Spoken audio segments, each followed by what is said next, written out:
स्वागत करती हूँ आप सभी का देवभूमि उत्तराखंड के एक सुंदर से गांव प्राची गांव से। तो दोस्तों आज है मेरी बेटी का मुंडन चूड़ाकरण संस्कार और अभी मैं रेडी हो चुकी हूँ हल्दी के लिए। तो आप भी बने रहिए, आप लोगों को भी दिखाती हूँ हल्दी रस्म। और यहाँ पे मम्मी लोग तैयार हो रहे हैं। ये है मेरी बड़ी मम्मी और यहाँ पे मेरी मम्मी, मेरी दीदी की जेठानी जी, और यहाँ पे मेरी दीदी अभी तैयार नहीं हुई है और इसके बाद तैयार होंगे ये। तो मैं आई पूजा में बैठने के लिए जा रही हूँ। अभी दोस्तों मैं यहाँ पे आ रखी हूँ पूरी पकौड़ी लेने के लिए पूजा के लिए। यहाँ पे दोस्तों अंदर थोड़े बहुत पूजा हुई है और उसके बाद बाहर पे चौक भी लाया गया है। लोग भी थोड़ा बहुत आने लगे शुरू हो गए हैं। और यहाँ पे अब इसके बाद मेरे बेटे को बांध दिया जाएगा और मेरा बेटा तो रोने के लिए रेडी हो रखा है।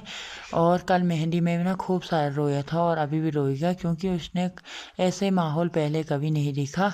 और यहाँ पे सबसे पहले मैं चली जाती हूँ बांध देने के लिए, क्योंकि सबसे पहले हमारे पहाड़ों में ना मम्मी ही जाती है सबसे पहले बच्चे को बांध देने के लिए। और मैं भी चली गई थी और ये धागा वगैरह पहनाना पड़ता है। और उसके बाद उसकी दादी